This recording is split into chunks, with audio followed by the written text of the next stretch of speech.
Ayo, segera download Quran Tadabbur, tafsir dalam genggaman Anda.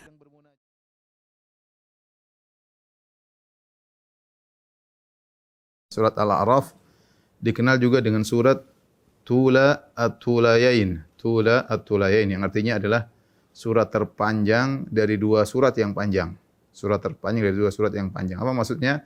Itu surat Al-An'am dan surat Al-A'raf. Ya, karena dua surat ini adalah surat-surat yang panjang yang turun di Mekah.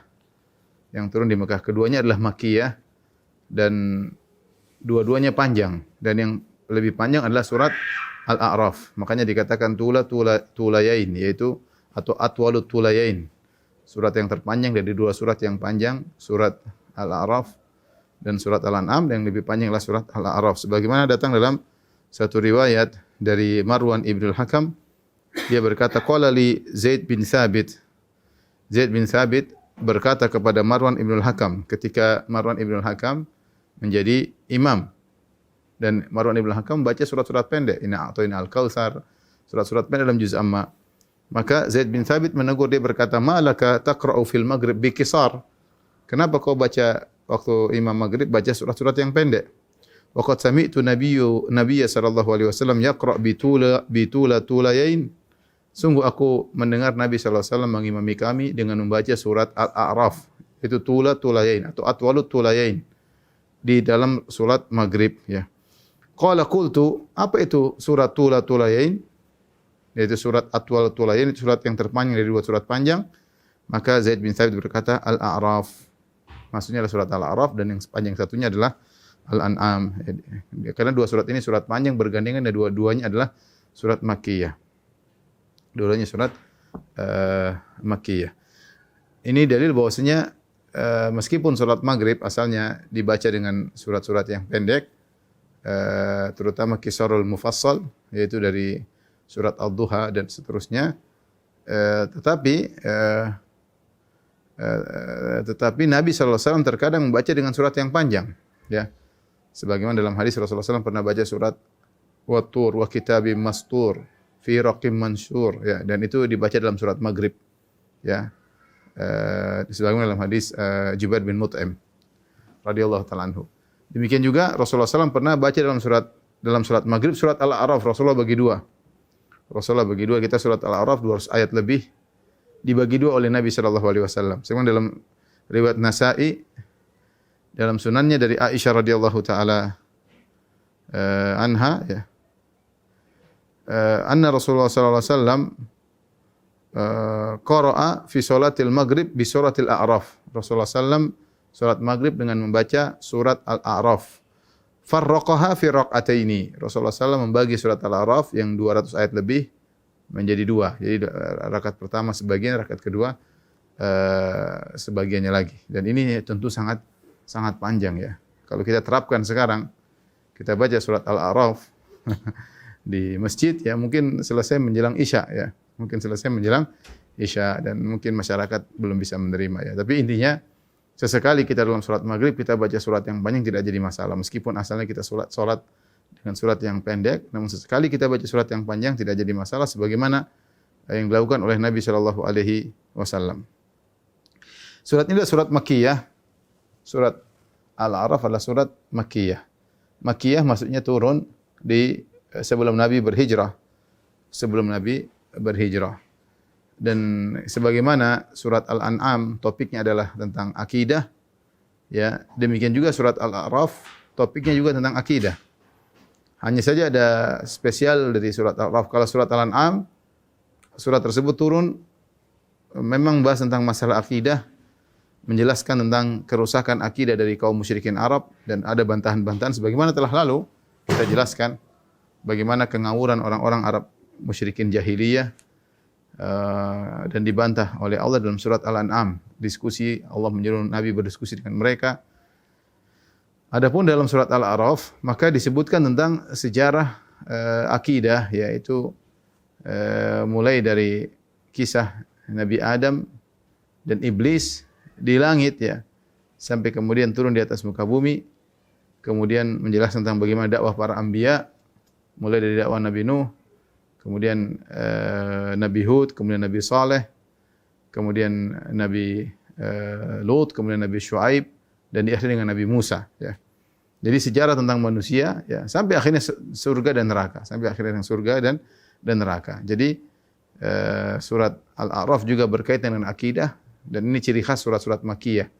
Ciri khas surat-surat Makkiyah rata-rata berbicara tentang akidah, dan bedanya di sini ada sejarah ringkas tentang perjalanan hidup manusia dari Nabi Adam alaihissalam masih di surga, kemudian digoda oleh iblis hingga turun, kemudian terjadi dakwah para nabi meneruskan tentang akidah tauhid dari Nabi Nuh dan nabi-nabi seterusnya sehingga Nabi Musa alaihissalam dan Nabi Muhammad sallallahu alaihi wasallam sampai pembahasan tentang surga dan neraka. Ini ada pada surat Al-A'raf.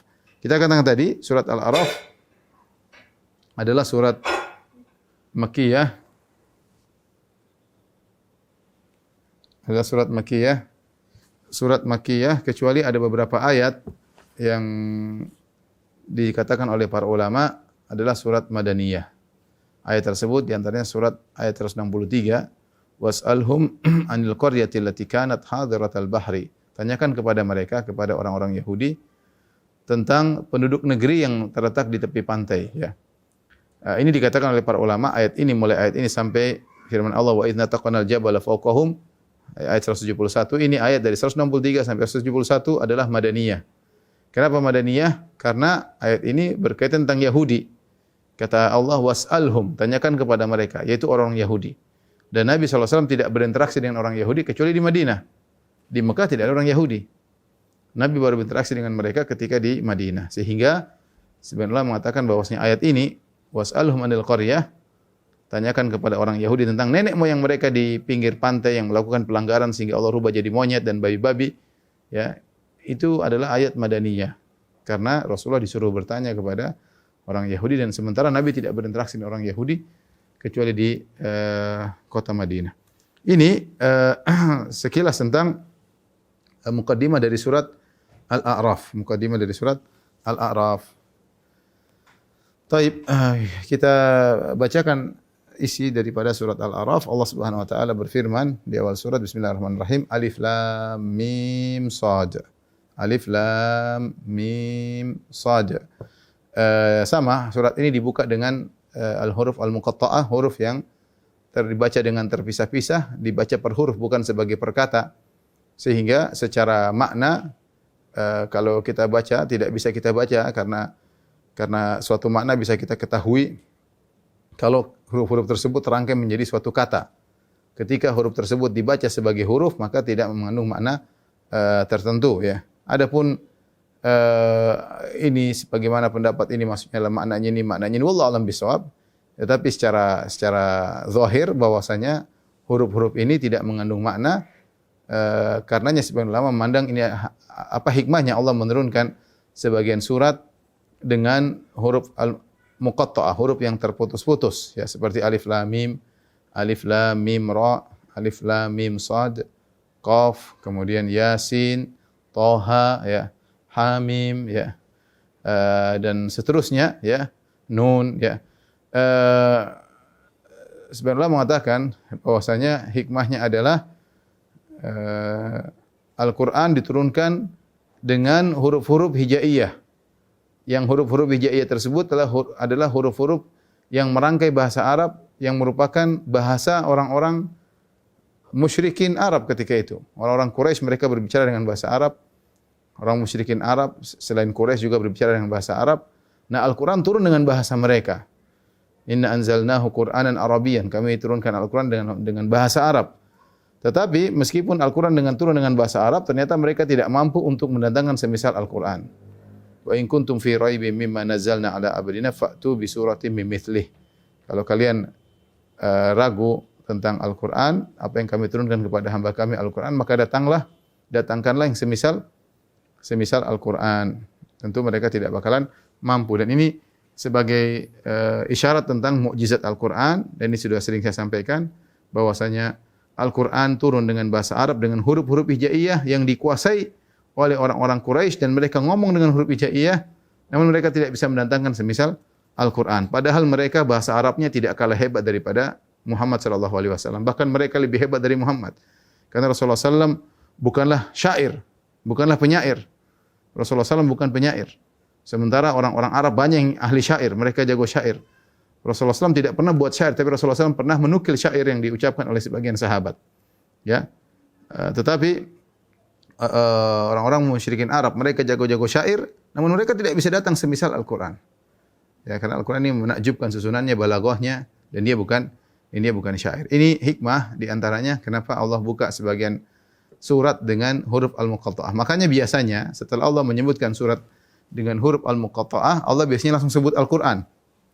Allah biasanya sebut langsung tentang Al-Quran. Contoh alif lam ra atau alif lam mim, dzalikal kitabul la raiba fi. Alif lam mim, kemudian Allah mengatakan itulah Alkitab, itulah Al-Quran. Toha ma anzalna alaikal Qur'ana. Toha setelah Allah mengatakan kami turunkan Al-Quran, Allah sebut Al-Quran. Sama seperti surat ini, Alif Lam Mim Shad, kitabun unzila ilaika. Alif Lam Mim Shad, kitabun, langsung Al-Quran yang diturunkan kepada engkau. Misalnya, Qaf wal Qur'anil Majid. Qaf, kemudian Allah sebutkan Al-Quran. Jadi sering setelah Allah sebut tentang huruf-huruf muqatta'ah, Allah sebutkan langsung tentang Al-Quran. Ada kaitannya huruf muqatta'ah dan Al-Quran, maksudnya Al-Quran tersusun dari huruf-huruf hijaiyah tersebut, namun kalian tidak bisa mendatangkan semisal Al-Quran. Tapi inilah hikmah dari Alif Lam Mim Shad. Setelah itu Allah sebut tentang Al-Quran, kitabun unzila ilaika. Ini adalah sebuah kitab yang turunkan kepadamu. Kitabun di sini datang dalam nakirah tanwin li ta'zim, ya, kitab yang agung ini, yang lengkap isinya, apa yang dibutuhkan oleh kaum muslimin semuanya ada di kitab ini sebagai petunjuk, sebagai rahmat, ya. Unzila ilaika, diturunkan kepada engkau. Siapa yang menurunkan? Allah, sudah jelas. Tidak perlu dikasih tahu, sudah jelas. Kitabun unzila ilaika, kitab yang diturunkan Allah kepada engkau. Fala yakum fi sadrika harajun minhu. Maka janganlah ada kesempitan dalam dadamu karenanya, karena kitab tersebut. Litunzira bihi, supaya kamu beri peringatan dengan kitab tersebut, wa dzikra lil mu'minin, dan sebagai pelajaran atau peringatan bagi orang-orang yang beriman. Ini ayat kedua, ya. Ayat pertama Alif Lam Mim Shad, ayat kedua Allah jelaskan kitab yang indah ini, yang penuh rahmat, yang penuh hidayah diturunkan kepada engkau, maka jangan sampai ada kesempitan dalam hatimu. Apa maknanya? Fala yakun fi sadrika haraj. Jangan sampai ada kesempitan dalam dadamu. Ada yang ditafsirkan dari sebagian salaf, maksudnya jangan kau ragu. Jangan kau ragu tentang agungnya kitab ini. Karena kitab ini turun dari Allah Subhanahu wa taala dan isinya penuh dengan keagungan, ya, maka tidak perlu kau ragu, hai Muhammad. Ini tafsiran pertama. Tafsiran kedua disebut oleh para ahli tafsir seperti Al-Qurtubi. Tafsiran kedua maksudnya fala yakun fi sadrika haraj. Janganlah dalam dadamu ada kesempitan ketika mereka tidak beriman dengan engkau. Quran ini Quran yang agung. Seharusnya mereka beriman dengan Al-Quran, terutama orang Quraisy, orang kafir, musyrikin Arab yang mereka ngerti bahasa Arab. Mereka tahu tentang susunan bahasa Arab. Mereka tahu tentang balaghah, ya. Seharusnya mereka beriman ketika mendengar ayat-ayat Al-Quran. Nah, ketika mereka tidak beriman, padahal mereka tahu tentang agungnya Al-Quran, maka jangan kau sempit dadamu, jangan kau sedih. Dan ini seperti firman Allah Subhanahu wa taala, "Fala tadhhab nafsuka 'alaihim hasarat." Sebagaimana pernah kita bahas dalam tafsir yang lain. Ya, jangan sampai kau terlalu sedih, menyesal ketika mereka tidak beriman. Fala 'allaka bakhi'un nafsaka 'ala atharihim illam yu'minu bihadzal hadithi asafa, dalam surat Al-Kahfi juga kata Allah Subhanahu wa taala, jangan sampai kau bunuh dirimu saking sedihnya ketika mereka tidak beriman. Ini maksud Allah, jangan dadamu sempit ketika mereka tidak beriman terhadap kitab yang agung ini, ya. Karena hidayah di tangan Allah Subhanahu wa taala, ya. Atau tafsiran yang ketiga, fala yakum fi sadrika haraj, jangan sampai ada dadamu dalam kesempitan, maksudnya Allah menjelaskan bahwasanya Al-Qur'an adalah kitab kebahagiaan, maka siapa yang perhatian terhadap Al-Qur'an, maka tidak ada kesempitan dalam dadanya. Ya, dia berusaha membaca, berusaha memahami, berusaha diamalkan, dia akan mendapati dadanya sangat lapang, apapun kondisinya. Ya, karena dia tiap hari membaca firman Allah Subhanahu wa taala. Dia bergaul dengan Al-Qur'an, dia baca, dia berusaha pahami, dia baca tafsirnya. Orang ini orang yang bahagia. Adapun orang yang jauh dari Al-Qur'an, maka mereka tidak bahagia. Ya, makanya Allah mengatakan, "Toha ma anzalna 'alaikal Qur'ana litashqa." Toha, kami tidak turunkan Al-Quran kepada engkau untuk kau sengsara, tidak, tetapi agar kau bahagia. Dan terlalu banyak dalil menunjukkan bahwasanya Al-Quran adalah kitab kebahagiaan yang buat lapang dada seseorang, membuat lapang dada seseorang. Ya. Ini di antara 3 tafsiran tentang fala yakun fi sadrika harajun minhu. Jangan sampai ada kesempitan dalam dadamu dengan diturunkannya Al-Quran tersebut. Apa fungsi Al-Quran? Litundzira bihi. Untuk kau beri peringatan. Peringatan kepada siapa? Secara khusus kepada orang-orang kafir. Beri peringatan bahwasanya kalau mereka tidak beriman, akan ada hari kebangkitan dan mereka akan diminta pertanggungjawaban oleh Allah Subhanahu wa taala ketika mereka tidak mentauhidkan Rabbul Alamin. Dan juga bisa jadi mereka akan diberi hukuman di dunia sebelum di akhirat. Litundzira bihi. Allah hanya mengatakan supaya kau beri peringatan dengan Al-Qur'an. Allah tidak menyebutkan objeknya. Tapi sebagian ahli tafsir mengatakan maksudnya agar kau beri peringatan kepada orang kafir. Ya. Setelah itu wa dzikra lil mu'minin dan sebagai peringatan bagi kaum beriman. Al-Qur'an ini fungsinya di antaranya beri peringatan kepada orang-orang kafir ya dan sebagai tazkir. Zikra itu maknanya tazkirah. Tazkirah maksudnya tazkir peringatan. Lawan daripada lupa ya karena seorang di dunia ini sering lupa dengan kesibukan dunia yang begitu padat ya. Dengan apalagi zaman sekarang dengan berita-berita yang di medsos yang tiada henti-hentinya, kesibukan orang mengikuti cerita-cerita, perdebatan, pertikaian ya di dalam berita-berita yang membuat dia lalai dengan akhirat. Ya, kemudian kesulitan mengurusi kehidupan dunia, harus mencari nafkah di sana di sini dan berbagai macam hal membuat dia lalai. Maka kalau dia baca Al-Qur'an jadi ingat. Dia ingat bahwasanya ada namanya akhirat. Karena hampir setiap lembar Al-Qur'an pasti ada sebut tentang akhirat. Ya. Makanya Al-Quran itu zikra sebagai peringatan. Tazkirah sebagai peringatan. Orang yang sering baca Al-Quran dia akan selalu ingat dengan akhirat.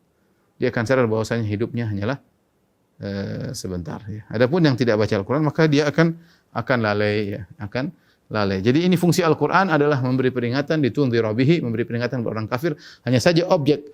Harusnya dalam Al-Quran litundzira bihi al-kafirin. Kau beri peringatan dengan Al-Quran ini kepada orang kafir. Tapi kafirinnya tidak disebutkan. Atau al-kuffarnya tidak disebutkan. Sebenarnya Allah mengatakan karena mereka rendah tidak perlu disebutkan, yang perlu disebut cuma orang-orang beriman.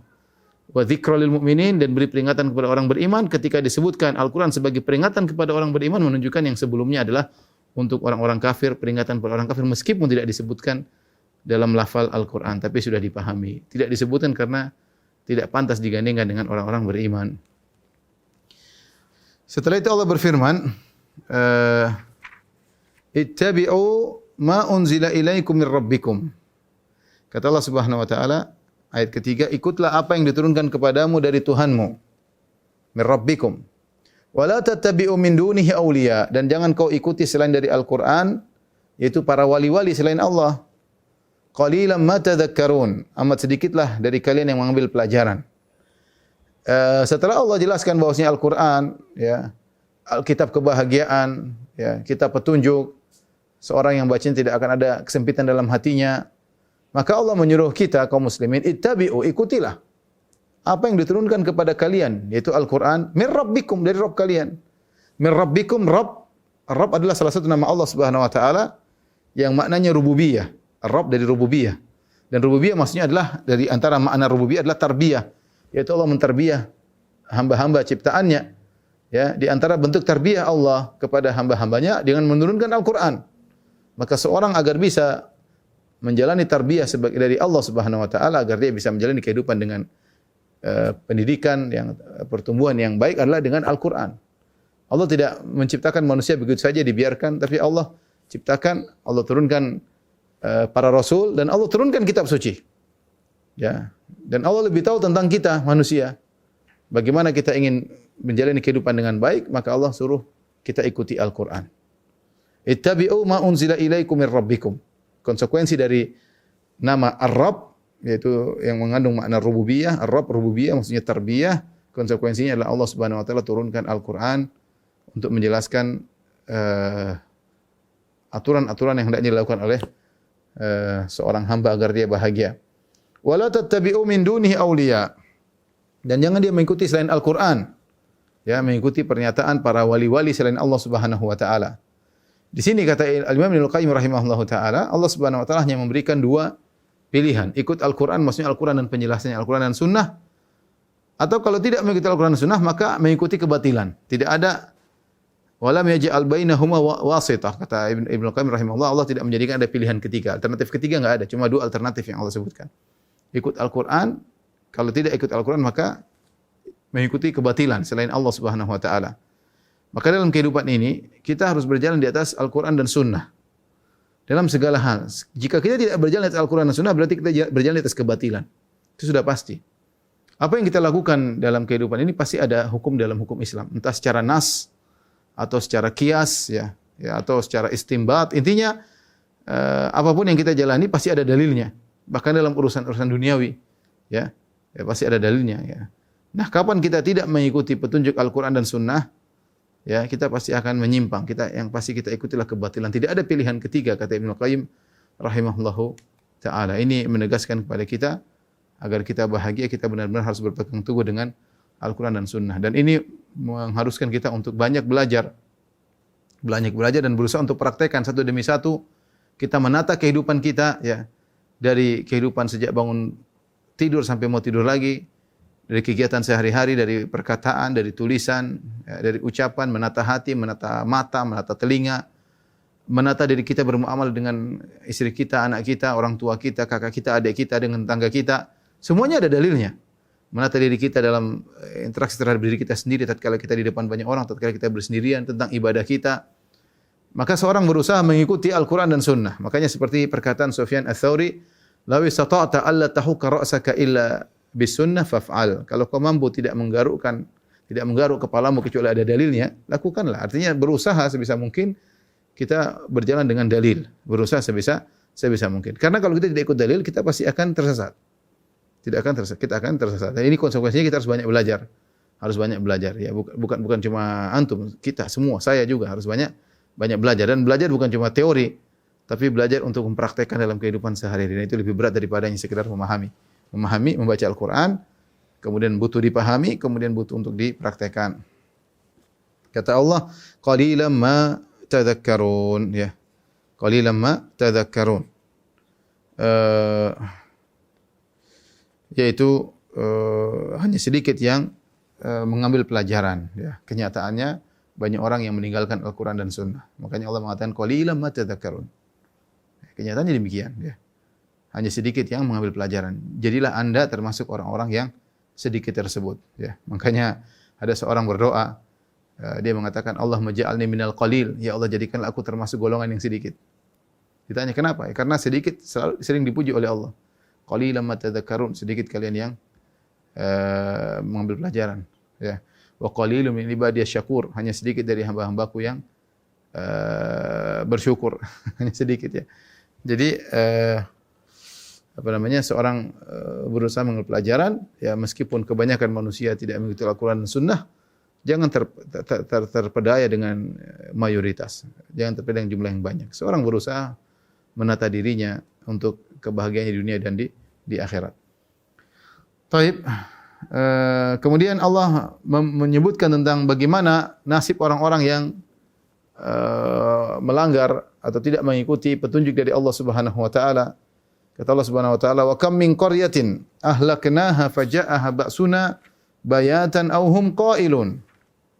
Kata Allah Subhanahu wa taala, betapa banyak negeri yang telah kami binasakan. Di sini wa kam min qaryatin ahlaknaha faja'a ba'suna, ya. Betapa banyak negeri yang kami binasakan, maka datang kepada negeri-negeri tersebut siksaan kami. Ada yang mengatakan wa kam min qaryatin aradna ihlakaha ahlaknaha, diartikan negeri-negeri yang kami hendak membinasakannya, ya. Seperti fa idza qara'tal Qur'an, ya, fasta'iz billah, kalau kau baca Quran, maksudnya ketika kau mau baca Al-Quran maka beristi'adzalah. Sama seperti idza kumtum ila sholati, kalau kalian salat maksudnya maka berwudulah, maksudnya jika kalian hendak salat maka berwudulah. Sama seperti ini, wa kam min qaryatin ahlaknaha, betapa banyak negeri kalau kami hendak membinasakannya. Meskipun datang dalam fi'il madhi pas, tapi ditafsirkan dengan wa kam min qaryatin ahlaknaha, betapa banyak negeri yang ketika kami hendak membinasakannya. Caranya bagaimana? Faja'aha ba'suna. maka datang kepada negeri tersebut siksaan kami. Ya. Menimpa penduduk negeri tersebut, ya. Bayatan di malam hari au hum qailun, atau ketika mereka sedang melakukan qailulah. Qailulah adalah istirahat di waktu siang hari, entah sebelum zuhur, entah setelah zuhur. Entah sebelum zuhur atau setelah zuhur, itu beristirahat di siang hari. Artinya terkadang azab atau siksaan datang kepada suatu kaum sementara mereka sedang lalai, tidak terpikirkan akan datang kepada mereka siksaan tersebut. Mereka benar-benar lagi dalam kelalaian, ya. Dalam ayat yang lain, afa amina ahlul qura ayatiyahum ba'suna duhan wa hum yar'abun bayatan wa hum naimun, ya. Apakah penduduk satu negeri merasa aman dari siksaan kami ketika datang kepada mereka dalam kondisi sedang tidur, atau di waktu pagi mereka sedang bermain-main? Tidak terbetik dalam mereka. Artinya banyak, Allah sebutkan banyak negeri yang Allah berikan siksaan kepada mereka, sementara penghuni negeri tersebut tidak terbetik dalam benak mereka bahwasanya mereka akan disiksa. Ya. Mereka santai, bermain-main, senang-senang, ada yang tidur siang, mungkin ada yang malam-malam sedang bercanda, sedang tahu-tahu datang siksaan, ya. Datang siksaan, ya. Saya katakan sama seperti kematian, betapa sering datang kematian tanpa diduga-duga terlebih dahulu, ya, tiba-tiba datang tanpa ada pemberitahuan, tanpa ada mukaddimah, tiba-tiba menjemput nyawa seseorang. Di sini Allah berbicara tentang suatu negeri-negeri yang mereka tidak mengikuti petunjuk Allah Subhanahu wa taala. Beginilah nasib mereka. Inilah peringatan. Di antara peringatan dalam Al-Qur'an, Allah peringatkan banyak negeri-negeri yang tidak mengikuti petunjuk Allah, akhirnya dibinasakan. Faja'aha ba'suna, datanglah siksaan kami kepada mereka bayatan di malam hari, au hum qailun, atau mereka sedang tidur siang, ya, tiba-tiba datang siksaan.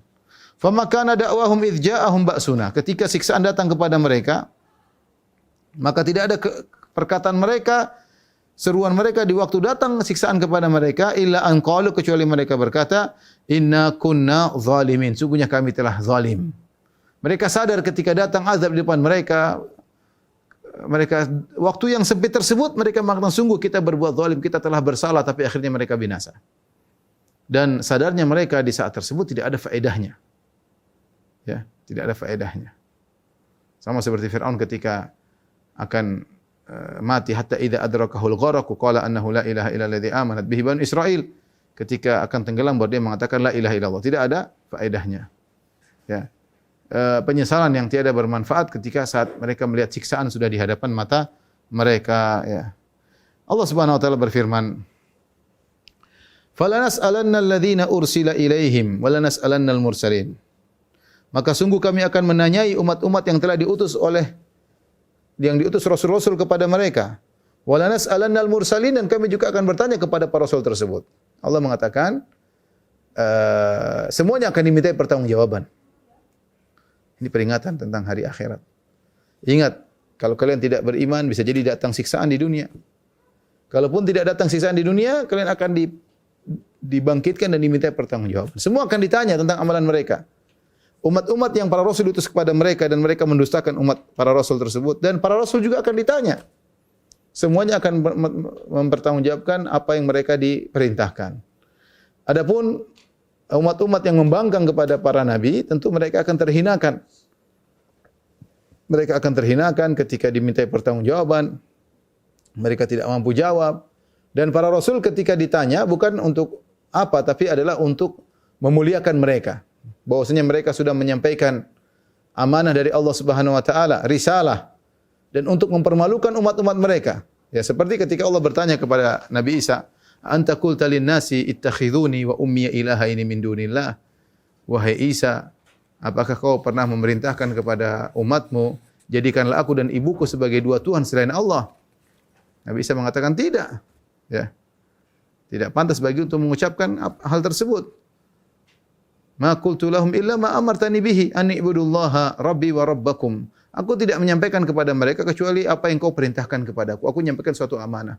Dan ini Nabi Isa katakan di hadapan umat-umat Nasara nanti di kemudian hari. Untuk mempermalukan mereka. Bahwasanya Nabi yang mereka sembah tidak pernah menyuruh mereka menyembah Nabi Isa. Tidak pernah.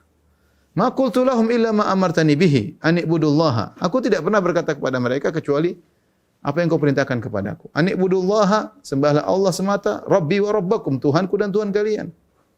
Ya. Jadi semua ditanya, kita semua akan ditanya. Bukan kita juga, para rasul juga akan ditanya, tapi para rasul ditanya adalah untuk memuliakan mereka dan untuk mempermalukan umat-umat mereka yang membangkang kepada mereka, ya. Kemudian kata Allah Subhanahu wa taala, "Falanaqussanna 'alaihim bi'ilmin." Maka sungguh kami akan kabarkan kepada mereka tentang apa yang mereka perbuat bi'ilmin, dengan ilmu. Jadi Allah akan mengabarkan kepada semua manusia tentang apa yang mereka lakukan di akhirat kelak. Dan Allah mengabarkannya dengan bi'ilmin. Sekali lagi ilmin di sini nakirah, maksudnya dengan ilmu yang agung, karena ilmu Allah, ilmu adalah ilmu yang dahsyat, ilmu yang agung. Allah mengetahui segala sesuatu. Ya, makanya Allah mengatakan falanaqussanna, kami akan kisahkan, yaitu kami akan kabarkan kepada mereka di akhirat kelak bi'ilmin, dengan ilmu kami, wa ma kunna ghaibin, dan kami tidak sekali-sekali tidak gaib dari mereka. Tahu gaib tidak hadir. Allah mengatakan kami tidak pernah gaib. Kami tidak pernah gaib. Artinya waktu kapanpun tidak ada Allah lari dari kita. Tidak ada kita lagi maksiat kemudian Allah tidak catat. Tidak ada. Atau tidak ada kita melakukan kebaikan kemudian Allah lagi lalai, lupa dicatat. Tidak ada. Kalau kita manusia iya, lupa dicatat, salah nyatat. Adapun ilmu Allah tidak. Allah tidak pernah gaib sama sekali. Wa ma kunna ghaibin. Ya. Dalam segala yang kita lakukan, kebaikan atau keburukan, semua tercatat. Dan Allah akan kabarkan dengan detail. Falanaqussanna 'alaihim bi'ilmin. Kami akan kabarkan, akan kami kisahkan. File akan dibuka. Ya. Makanya Allah mengatakan Allah mengatakan bahwasanya Allah tidak akan pernah lupa dengan mereka dan Allah akan kabarkan, ya. Ahsahullahu wa nasuh. Kata Allah, Allah liputi semua perbuatan mereka, wa nasuh, mereka lupa. Tapi tidak, Allah tidak lupa. Allah akan kabarkan dengan ilmu Allah yang agung. Ini akan terjadi pada hari kiamat kelak. Jadi ikhwan, apa yang kita lakukan semua ini tidak ada yang tidak tercatat, semua tercatat. Seluruh ya'lamu kha'inatal a'yun wa ma tukhfis sudur. Allah mengetahui lirikan pandangan mata. Allah tahu apa yang disembunyikan oleh manusia, apa yang terbetik dalam dada kita dengan berbagai macam perasaan dalam diri kita, mau riya, mau ujub, mau ikhlas, mau tawakal, semuanya tercatat dan akan Allah kabarkan. Falanaqussanna 'alaihim. Kami akan kabarkan bi'ilmin, dengan ilmu. Ya. Bukan ngawur, tapi ilmu. Di antara ilmu Allah, wa ma kunna ghaibin, kami tidak pernah gaib dari semua yang mereka lakukan. Kami selalu hadir. Kami tahu apa yang mereka lakukan. Kalau lirikan mata, kalau bisikan hati tercatat, bagaimana lagi dengan ucapan? Ma yalfidhu min qawlin illa ladaihi raqibun atid. Tidak ada satu ucapan pun, satu lafal pun kecuali dicatat. Apalagi yang lainnya. Tindakan ini macam-macam, menzalimi orang, korupsi lah, mencuri lah, menzalimi lah, maki orang lah, komentar lah, menghina orang, beli gerar yang buruk, semuanya tercatat. Dan Allah akan kabarkan dengan ilmu. Dan ini peringatan keras bagi kita semua. Makanya setelah itu Allah berkata, wal waznu yauma idzinil haq. Kata sebagian ulama, di antara bentuk pengkabaran Allah kepada manusia di hari kiamat kelak adalah dengan pengkabaran tentang bukan sekedar berita apa yang mereka lakukan, bahkan hasilnya bagaimana. Kebaikan atau keburukan dan timbangan akan perbuatan mereka. Itu di antara pengkabaran Allah pada kita pada hari kiamat. Di antara pengkabaran tersebut adalah mengkabarkan bagaimana kondisi kita di hari kiamat dan bagaimana timbangan amal kita di hari kiamat antara kebaikan dengan keburukan. Makanya setelah itu Allah menyebutkan tentang mizan. Wal waznu yauma idzinil haq, dan timbangan pada hari itu adalah benar, adil, ya. Dan timbangan Allah detail dan adil. Wa nada'u mawazinal qista li yaumil qiyamah fala tudlamu nafsun syai'a wa in kana mithqala habatin min khardalin ataina biha wa kafa bina hasibin. Kata Allah, kami tegakkan timbangan-timbangan yang adil pada hari kiamat kelak, maka tidak satu jiwa pun yang zalimi. Maka di antara ilmu yang Allah kabarkan kepada kita pada hari kiamat, kepada manusia seluruhnya adalah tentang timbangan amal kebajikan mereka. Wal waznu yauma idzinil haq. Timbangan pada tersebut adalah kebenaran. Faman saqulat mawazinuhu faulaika humul muflihun. Siapa yang berat timbangannya, faulaika humul muflihun. Maka mereka adalah orang-orang yang meraih al-falah. al-falah itu masuk surga ya. Dalam ayat yang lain faman thaqulat mawazinuhu fahuwa fi 'ishatir radiyah wa amma man khaffat mawazinuhu fa ummuhu hawiyah. Ya. Faman thaqulat mawazinuhu fahuwa fi 'ishatir radiyah. Maka dia akan, siapa yang berat timbangan kebajikannya, maka dia dalam kehidupan yang dia ridhai, yaitu di surga. Ketika dia meraih surga disebut dengan al-falah. Al-falah dalam bahasa Arab maknanya dua, yaitu husulul matlub al-akbar, dia itu meraih cita-citanya yang terbesar, yaitu masuk surga. Ini salah satu makna al-falah.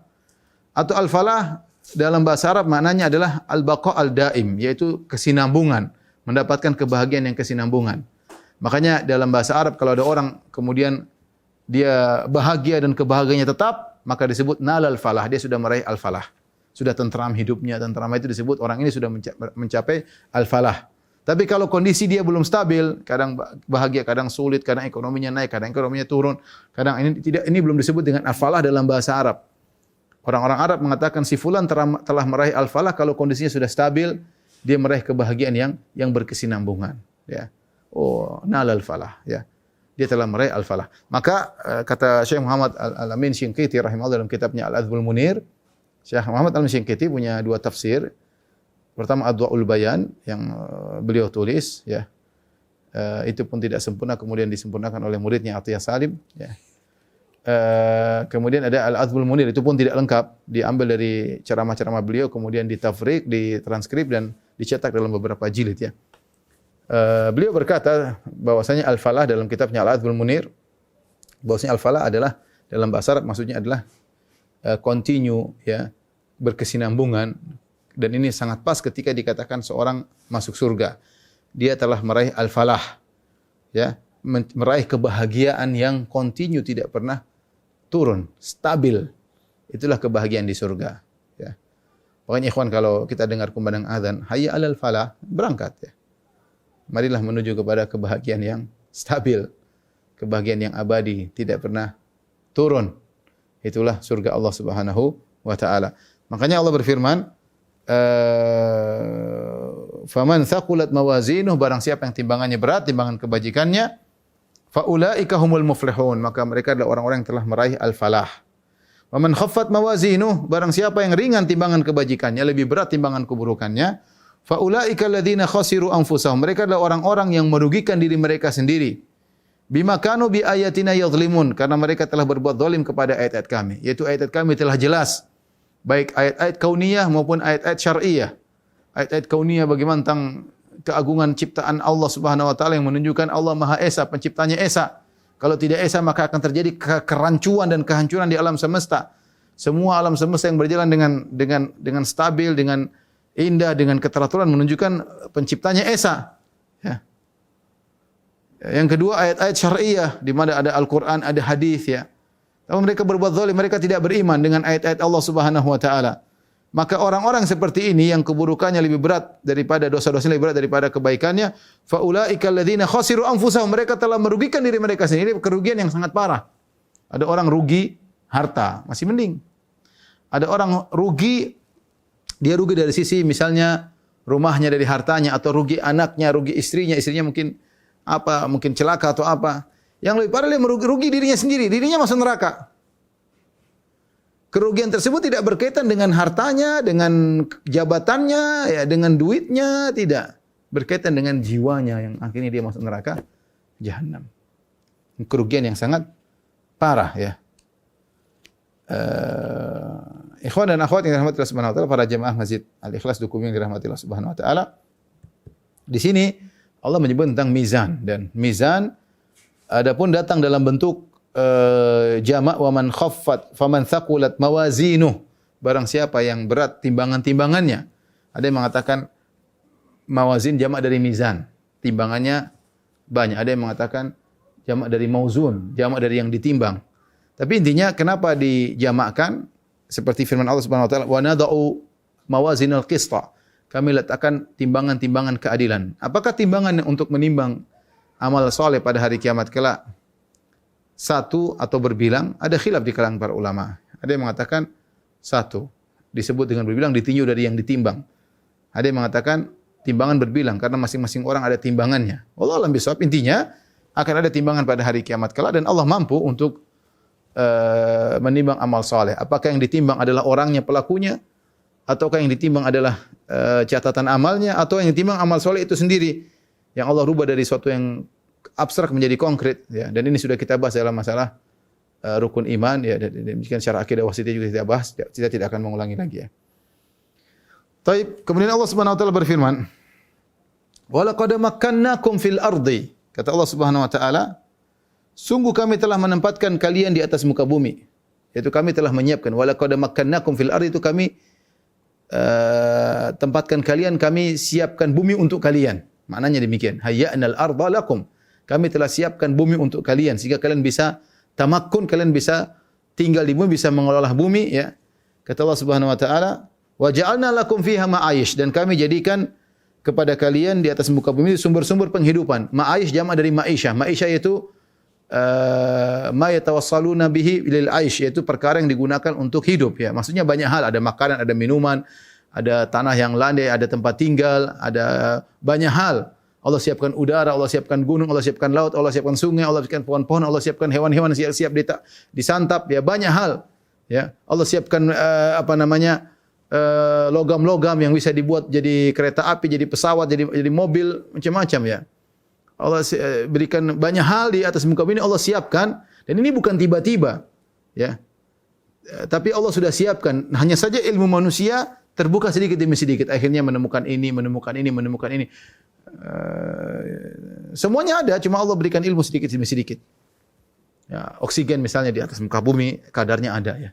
Allah sudah jelaskan kadarnya. Ketika semakin di atas semakin sedikit. Kenapa? Karena manusia tinggalnya di bawah, bukan di atas. Kadar oksigen semakin di atas semakin sedikit, orang semakin sulit bernafas. Kemudian kadar oksigen misalnya di atas muka bumi juga tidak begitu banyak, masih bercampur dengan yang, karena kalau semuanya oksigen, kita nyalain api kemudian meledak, kita seperti kalau gas LPG kemudian lagi kebongkar isinya oksigen. Kalau nyalain sedikit bisa meledak ya. Tapi kadar Allah berikan oksigen sesuai dengan kebutuhan manusia. Lihat jarak matahari. Allah bikin jarak matahari sesuai dengan kebutuhan manusia untuk tinggal sehingga bisa tumbuh-tumbuhan ya. Dan selanjutnya kemudian matahari tersebut berjalan sesuai dengan orbitnya, tidak berubah. Ini semua Allah siapkan. Dan Allah siapkan semua ini sebelum Allah turunkan Adam ke atas muka bumi. Allah sudah siapkan bumi dengan isinya, dengan sarana dan prasarana. Allah mengatakan, wa ja'alna lakum fiha ma'ayish. Kami jadikan bagi kalian ma'ayish, yaitu ma'isyah, yaitu hal-hal yang kalian bisa gunakan untuk menjalani kehidupan kalian di muka bumi. Qalilan ma tashkurun, tapi sedikit yang bersyukur.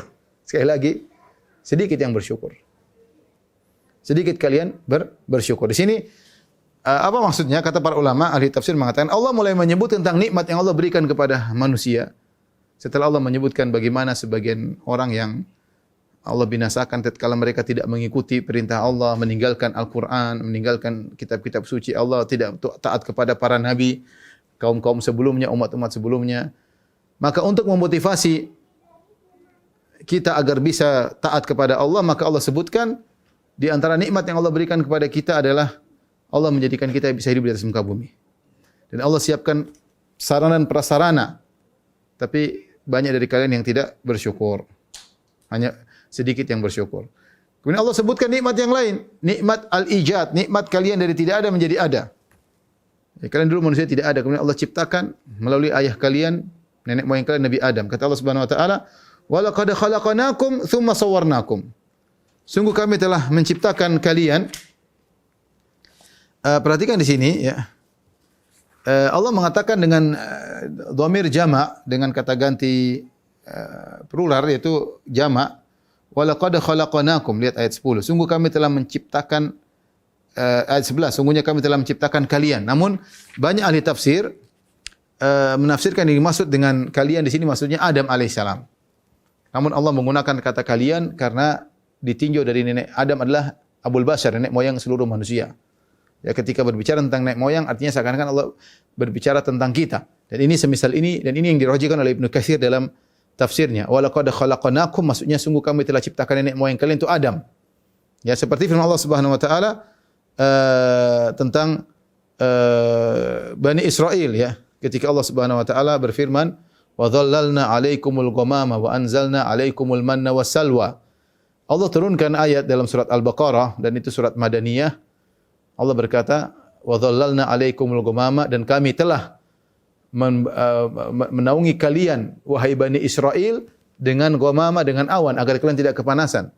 Wa nazzalna 'alaikumul manna wassalwa, dan kami turunkan bagi kalian wahai Bani Israel yang ada di zaman Nabi, orang Yahudi di kota Madinah, kami turunkan kepada kalian manna wassalwa, makanan dari langit. Padahal yang dimaksud dengan kalian di situ adalah nenek moyang mereka, yaitu orang Yahudi di zaman dahulu. Tetapi Allah menggunakan kata kalian, tapi maksudnya adalah nenek moyang mereka. Maksud saya pembicaraan ditujukan kepada orang-orang Yahudi di zaman Nabi, tetapi maksudnya nenek moyang mereka. Karena mana wasalwa tidak turun kepada orang Yahudi di zaman Nabi, tapi turun kepada nenek moyang mereka. Tapi Allah menggunakan kata kalian, maksud saya demikian. Ini dalil penggunaan kata kalian, tapi maksudnya nenek moyang. Contoh lagi seperti Allah berfirman tentang Nabi Nuh, kata Allah Subhanahu wa taala, "Inna lamma tagal ma'u hamalnakum fil jariyah." Tatkala air sudah meluap di zaman Nabi Nuh, hamalnakum fil jariyah, maka kami angkut kalian di atas kapal. Kalian di sini maksudnya apa? Nabi Nuh alaihissalam. Nenek moyang kalian maksudnya. Jadi kadang Allah menggunakan kata kalian maksudnya nenek moyang. Seperti ayat ini, "Wa laqad khalaqnakum." Sungguh kami telah menciptakan kalian, maksudnya menciptakan Nabi Adam. "Tsumma sawwarnakum," kemudian kami bentuk kalian. "Tsumma qulna lil malaikati isjudu li Adam." Kemudian kami berkata kepada malaikat, sujudlah kepada Adam. Maksudnya kami telah menciptakan kalian, yaitu menciptakan Adam dari tanah. Setelah dari tanah tersebut, ya kita tahu Adam diciptakan dari tanah tersebut dicampur dengan air jadilah tin. Jadilah tin, setelah tin tanah yang seperti tanah liat, tanah bercampur dengan air, kemudian Allah biarkan menjadi sehingga berubah warna dan aromanya. Setelah itu Allah bentuk ya seperti tembikar, kemudian setelah itu Allah tiupkan ruh, maka jadilah manusia. Sama seperti Nabi Isa alaihissalam ketika Allah memberikan mukjizat kepada Nabi Isa, ya Nabi Isa menciptakan burung dari dari minatin, dari tanah liat dibentuk dalam bentuk burung, fa anfukhu fihi fayakunu tayran biidznillah. Kemudian kata Nabi Isa, aku pun meniupkan di situlah jadilah burung. Jadi tanah tiba-tiba jadi daging, jadi terbang. Sama Nabi Adam alaihissalam diciptakan dari tanah, kemudian Allah bilang kun fa, Allah ciptakan jadilah, maka jadi manusia Nabi Adam alaihissalam.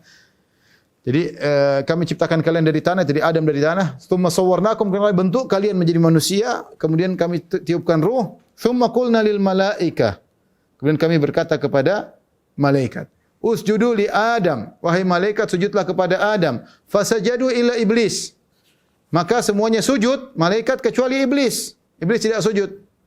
Lam yakum minas sajidin, dia tidak masuk dari golongan yang sujud. Di sini sebagaimana pernah saya jelaskan dalam tafsir surat Al-Baqarah, ya segera saya singgung saja. Para ulama khilaf tentang asal muasal iblis. Apakah iblis dari golongan malaikat ataukah dari golongan jin? Karena kalau kita lihat konteksnya, perhatikan, saya bacakan ayatnya. Tsumma qulna lil malaikati isjudu li Adam. Lalu kami perintahkan kepada malaikat untuk sujud kepada Adam. Fasajadu, malaikat pun semuanya sujud, illa iblis, kecuali iblis. Seakan-akan iblis bagian daripada malaikat. Lam yakum minas sajidin, dan dia tidak termasuk dari malaikat yang sujud. Seakan-akan iblis golongan dari malaikat. Dan makanya ada khilaf dengan para ulama, apakah iblis dari golongan malaikat atau dari golongan jin? Jumhur mufassirin, ya, para ahli tafsir banyak, mayoritas yang mengatakan bahwasanya iblis ada dari golongan malaikat, ya, dari golongan malaikat. Namun yang dirajihkan Allah alam bisawab, ini pendapat Ibnu Taimiyah, Ibnu Qayyim dan sebagian ahli tafsir bahwasanya iblis bukan dari golongan malaikat tapi dari golongan jin. Sebagaimana dalam surat Al-Kahfi, kana minal jinni fafasaqa an amri rabbih. Bahwasanya iblis dari golongan jin namun dia membangkang perintah Allah Subhanahu wa taala. Dan ini yang lebih kuat karena malaikat la ya'suna Allah ma amarhum wa yaf'aluna ma yu'marun. Malaikat tidak pernah membangkang perintah Allah dan selalu menjalankan perintah Allah, adapun iblis tidak, jin tidak. Jin terkadang membangkang, terkadang taat, sama seperti manusia. Dan iblis intinya meskipun iblis yang lebih kuat berasal dari golongan manusia, tetapi dia gaulnya ketika itu dengan golongan malaikat, dari golongan jin, yang lebih kuat iblis berasal dari golongan jin, tetapi ketika itu iblis di langit bersama malaikat. Kenapa? Karena dia memiliki kedudukan sehingga gaulnya dengan malaikat, sehingga ketika Allah menyebutkan malaikat, Allah tidak mengatakan ketika kami berkata kepada malaikat dan iblis. Allah hanya mengatakan kami berkata kepada malaikat. Seakan-akan iblis golongan dari mereka. Iblis sebagian dari mereka. Karena begitu hebatnya iblis. Ahli ibadah, ahli ilmu. Iblis luar biasa, ahli ibadah, ahli ilmu. Tetapi ketika Adam diciptakan oleh Allah, dia pun hasad, dia sombong, dia angkuh. Akhirnya dia merusak semua yang sudah dilakukan selama ini. Selama ini rajin ibadah, selama ini punya ilmu. Namun ketika dia hasad kepada Adam, akhirnya dia rusak segalanya. Akhirnya dia masuk neraka Jahannam. Dan dia tidak termasuk dari golongan yang sujud kepada Adam alaihissalam. Taib, ikhwan dan akhwat yang dirahmati Allah Subhanahu wa taala, mungkin sampai di sini dulu ya. Alhamdulillah satu halaman kita sudah selesai. Insyaallah kita lanjutkan halaman berikutnya. Wallahu a'lam bishawab, demikian saja kami ingin sampaikan, kurang lebih saya mohon maaf. Wabillahi taufiq wal hidayah. Assalamualaikum warahmatullahi wabarakatuh.